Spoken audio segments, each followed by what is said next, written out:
Hey y'all, it's Dana. Dana, your friendly neighborhood wildlife biologist in his name outdoors. Hey, if he can save me, cloudy day. He can save you. Sorry, got a different shirt on. But we're going to talk about antlers. That's the reason I'm here at Foster Taxidermy. I've been knowing these people for 40 years, and heck, your form might be made here. But let's go talk to Will Foster a little bit about antlers and what you can expect. Hopefully this will show y'all that sometimes a deer just doesn't really need another year. All right, hold on. All right, y'all, I was just outside. This is Will Foster, Foster Taxidermy. They provide mounts all over the nation, don't y'all? Yeah, we do. We ship supplies and forms, mannequins. Okay, there's some down there. If y'all got a deer mounted anywhere in the United States, a form might have been made right here, but Will and I are going to talk about something. He and I have known each other for decades. Like I said, he's done a lot of deer for me and for my friends. But we're going to talk about basically what you can expect for antlers. So I'm going to set this up. I did it earlier. Maybe we won't mess it up. But, well, what is a good deer in Alabama? I mean, some deer that are 125 are big, that don't, they may have a lot of mass and don't score high, but they appear, just a big rack, mature buck. And you gave me some mounts over here. So, all right, you have to stand right there a little bit. We can see. So what is that deer? It's probably,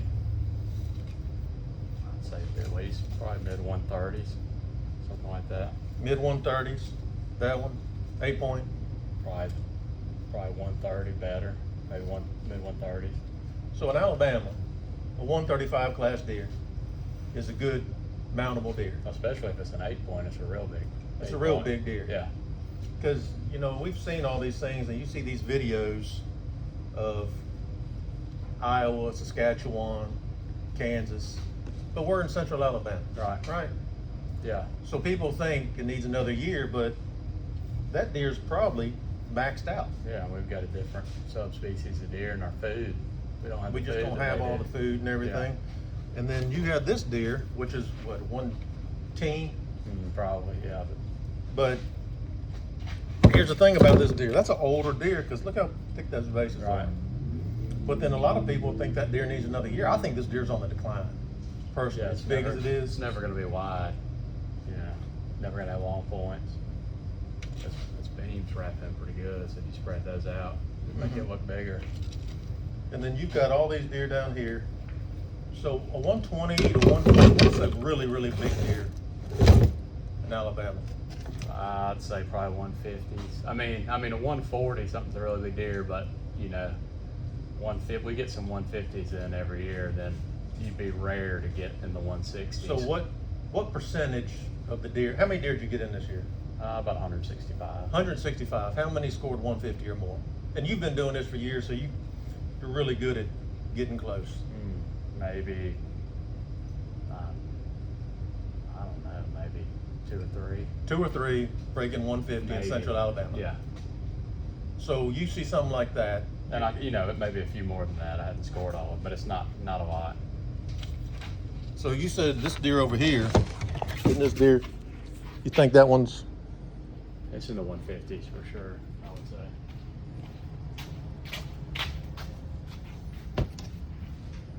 So hold that deer up. So that's a 150 deer. What do you think that spread is? 18? Probably. Got good mass, but around here, you're just not going to see Iowa looking deer. No. But then everybody thinks it grow another year. But every one of these deers get mounted, so everyone's happy. That's right. We got a lot of kids deer too. I get a lot of, people say it's my first deer I've killed, or first deer I've gotten mounted. So, you may look at it and say, oh, that one's not as big, but like I said, a lot of them are young people's deer too.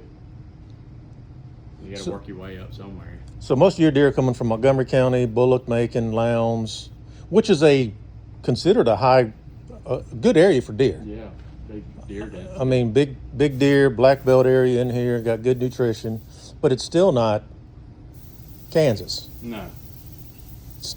And people go out there. There's a deer over here. That one that's just huge. But we know that deer's not. I mean, I looked at it and said that deer's not from around here. No. What do you think gets all these people thinking another year? Is it just seeing all the videos? Probably, yeah, TV shows, social media. And you're seeing the biggest of the biggest on TV and social media. So you've got property. You've been hunting it for years. If you see a 135, is that a shootable deer for you? Yeah, we've had our property since '97, and now we've had some bigger deer on the property. Big ones we didn't kill, but we've killed one deer in the 150s. One deer in the 150s, and I know where your property is, and that's a very good area. Yeah, it's close to where I right. manage property. We've killed several in the 140s, but only one in the 150s. Now we've had some that would be bigger than that.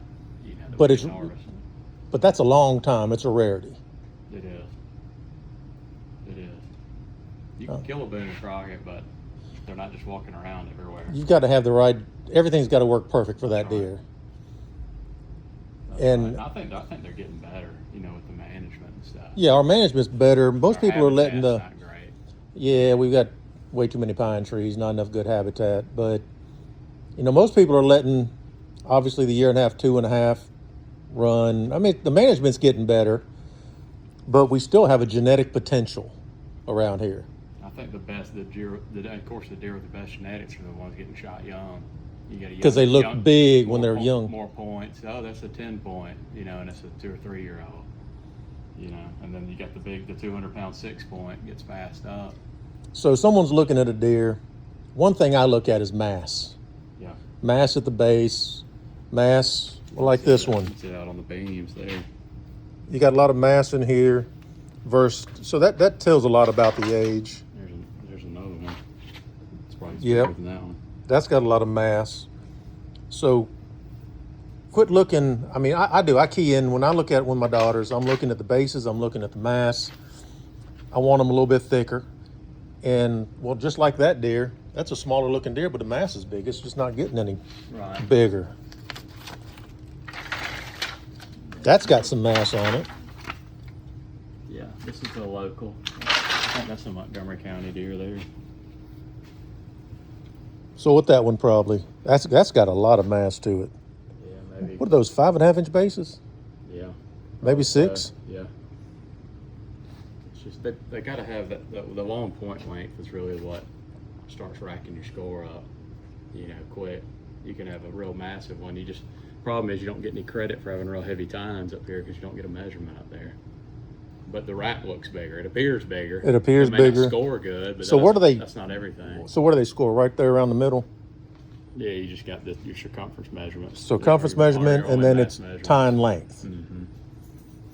I mean, you got a lot of deer that are not going to score high, but the racks are big and massive. It's going to appear big, large from just an appearance standpoint, but they're not necessarily going to score very high. That's why score it's not everything. Are people taking that whole score thing a little bit to the extreme? Yeah, I think so. Of what does this deer score? And I'm like, you've got a big, mature, big rack deer. It's not going to score what you think. It's just an 8-point or, If you're happy with a deer, you're happy with a deer. That's like my daughter's deer. That 10-point she killed. It didn't, I mean, it's probably in the 125, 130 range, but it was a massive looking deer. It had short tines. Yeah. But she loves that deer, and it's on the wall, and it's bigger than what most people will kill. Yeah, that was a big mature buck, too. Well, this is pretty cool. Look at they do all kind of taxidermy work, ducks, turkeys. He loves doing hogs. Yeah. He absolutely loves doing a full body hog. I'm going to show you all full body mount. He said just bring them to him. He wants everyone he can get. He loves trying to get the oil out of them. Yeah. That's a nice deer right there. Yeah, that one's heavy. I don't know where that one was taken. He also does some bobcats. He ain't giving me any discounts, trust me. He knows a lot about these. He's been doing it so long. If you want a discount, bring extra capes. We always have. Bring extra capes. We need to do a caping video. A caping video? Hunting season. Yeah. Yeah, and how to properly prepare your deer. Because I know you've asked me to get some capes for you because they were cut wrong. That'd be a good video. How to cut them, where to stop. They were cut too far.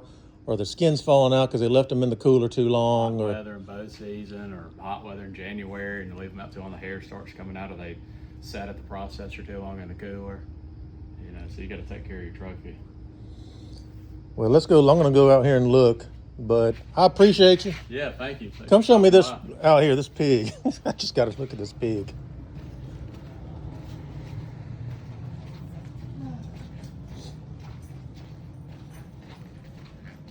So you did a full body mount on that hog.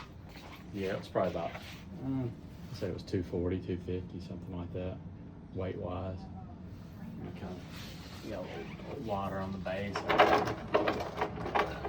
So we did more of like a natural, base instead of just that classic rectangle with the wood outline. That's a really neat mount. I did some, like mud on him and dirt on his mouth, kind of like he'd been, rooting up a field. I bet that takes a while. Yeah, flesh in and skinning them. Oh, I've skinned plenty of hogs. There's a lot of fat. They don't ever fit the form right either, because there's only limited mannequins. Do you make your own mannequins on that? No, not on those. Not on those? Y'all make mannequins for deer, squirrel, and all kind of things, right? Squirrels, a lot of, horn mount stuff, antelope. Well, I did see the UPS man leaving, so there's some turkeys. Well, I appreciate it. Yeah, appreciate it. Good to see you. Yep, I'm gonna go out and finish this little video up and be back and talk about some other things. All right. Look at all the fish. They do fish too. All right, I hope that taught you something. We're gonna make another video when it gets closer to hunting season on how to cape a deer, because he had a great point we were just talking about in there. If you're going out of state to hunt with CWD and everything, you gotta cape these deer out yourself. We're gonna go over that. We're gonna go over some other videos about taxidermy. I appreciate the main focus on this was, if you like the deer, shoot it. If you're gonna mount it, shoot it. If you're not gonna mount it, but it's a big trophy deer to you, quit listening to other people. All right, subscribe and follow. I appreciate all y'all. In his name, outdoors. All right, bye.